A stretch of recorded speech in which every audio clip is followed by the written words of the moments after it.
And so all these things that they said that a long time ago, now we're living it. And so there's a lot of hope from our peoples. There's a lot of, like, keep going, like encouragement. Don't give up. Believe in the Creator. Trust in Mother Nature. Don't be afraid of her.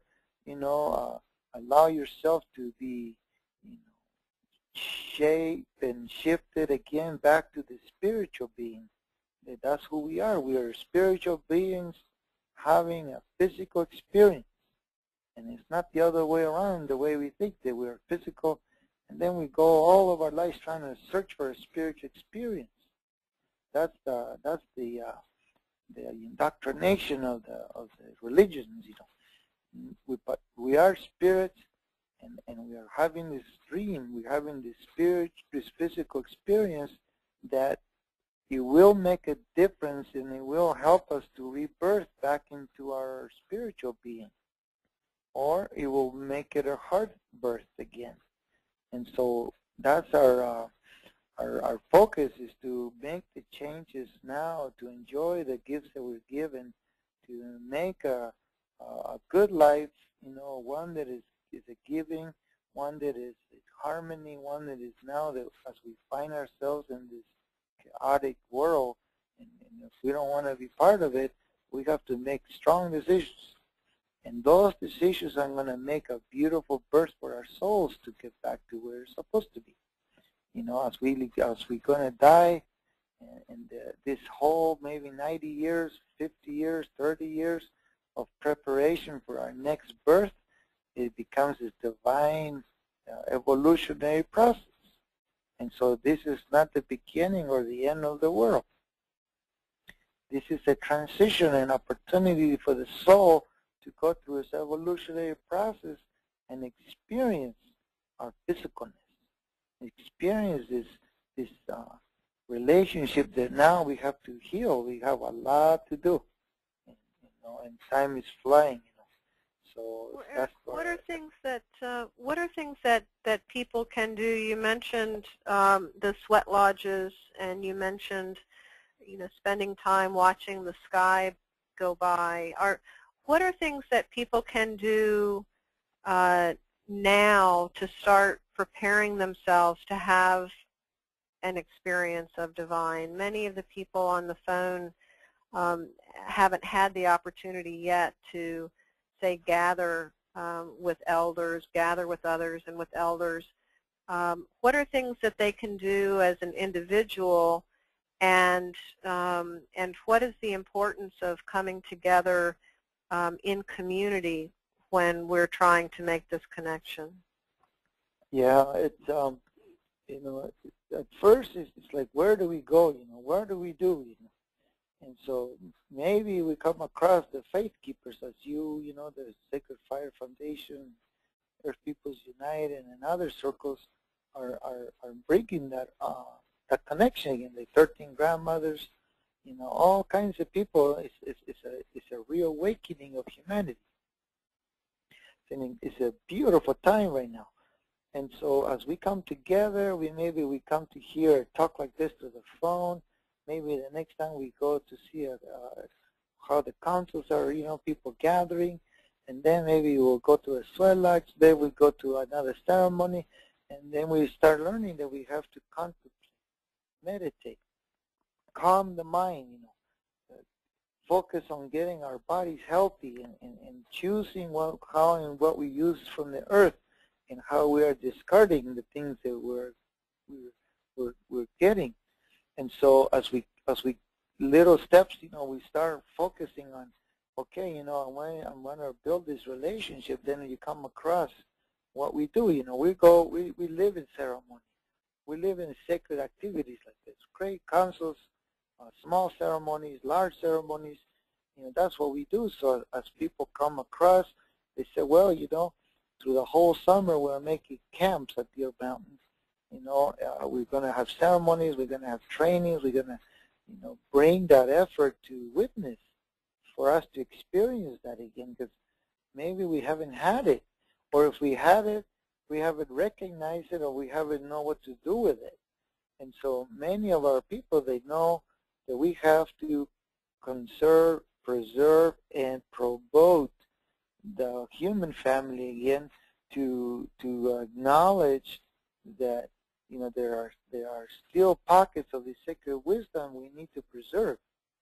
You know, that's what sacred wisdom is doing, where the elders are coming together, and us, you know, as we've been growing up with the circles, you know, and so we see it, we feel it, we see the difference it makes in people, and that's what we're offering. You know, that because as we make it more available, we know that more human families will be stronger, and we can connect, unite, work together, you know, and then it's going to be easier for all of us, because we know we can't do it on our own.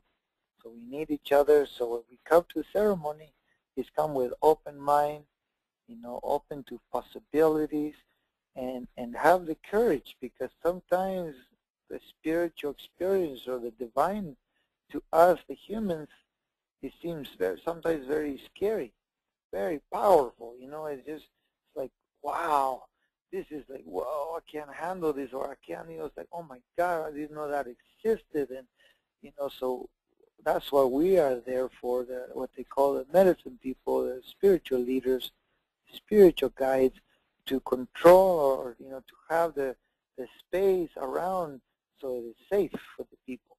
That's kind of what we do. We make sure all this, all around is safe. People, when they go in the middle and they go through their spiritual awakening, you know, sometimes it's very, very, very powerful. So you need to trust, you know, you need to know that you're in a safe container, that, you know, that you've made the right decision, and that you know, that you're going to have this beautiful experience, and then how to integrate that. A lot of people are going through a lot of experiences, but there's no place to integrate it. And for us, that's one of the most important things after spiritual reawakening or spiritual experience, is how to integrate it to our everyday life so that it's functional, so it is evolutionary. Because it can get very dysfunctional, it can even devastate more things, you know. But as we witness this, that's what we're coming together with Sacred Fire, you know, come to the sacred, you know, ceremonies. These are the containers that are holding this connection. Not that somebody is going to be telling you how it is or when it is or nothing. It's that we're doing our activity to work with that fire, work with the elementals, and then as people, let's say on a council fire, in a gathering, is that each person can witness that divine experience. And then it feels really good. It's like, wow, I finally am home. I knew that there's something was wrong. Now I feel good. And, you know, but we have to take these steps, you know.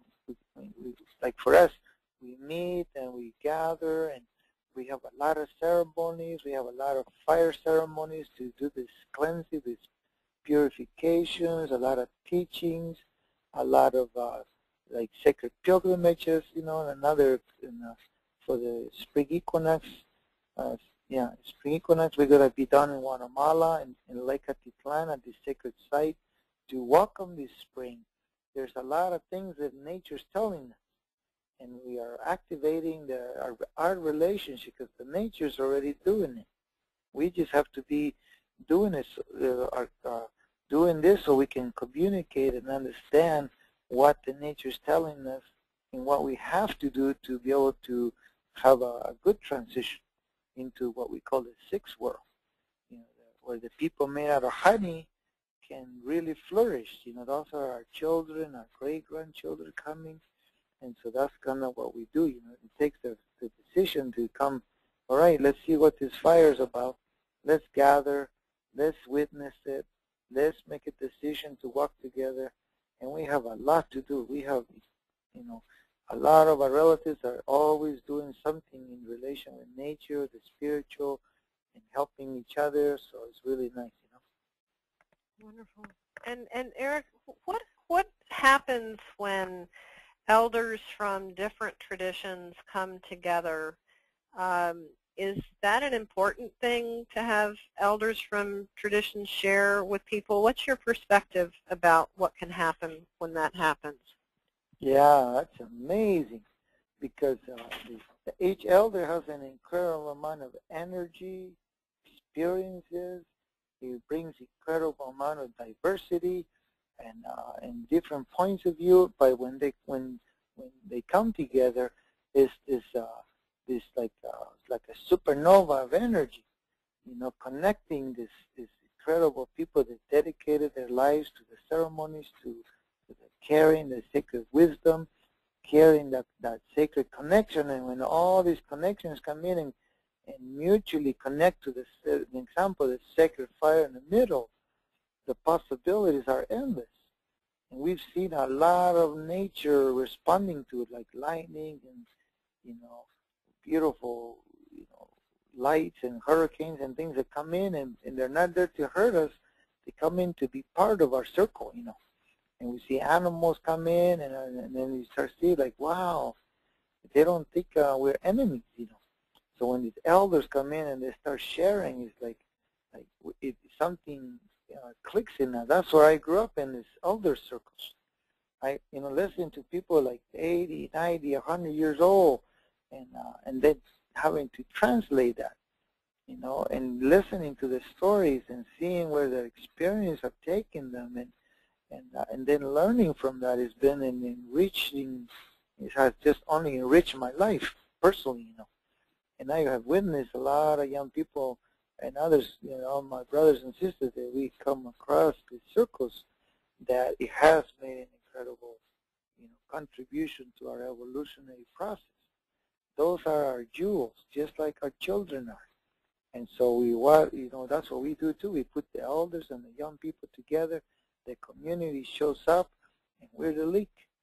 We make that link, we connect, and so it becomes this focused life, Instead of bouncing around and being lost and addictive and suffering, unnecessary suffering, we start joyous. We start connecting. We start being part of these beautiful relationships. We start making love with each other. There's no threat. It's just that we start looking at that other elders like, wow, that sounds great. I mean, that's like something I want to learn, and I'm glad that you got that, because I was wondering about it. So all this wisdom comes to be a living being within us. And that's what we feel when we're together with each other and around the fire and with elders. But what about when we leave that circle, Erick, and we go back into the dominant culture? Is there a good way to reach people who aren't open to the indigenous, the earth spirit type teachings? What's a good way to reach people like that? I think they always say it by example. Be the change you want to see in the world. So if you come to a gathering and you learn that, hey, we got to eat our good food and we have to do this or that, then your neighbors start seeing that you have this beautiful garden, that you are generous, and you're sharing your pumpkins and your corn and your tomatoes with them, and that you're doing these prayers in the morning, and your house is being visited by all these people. There's a lot of joy and this family. We are yearning for that.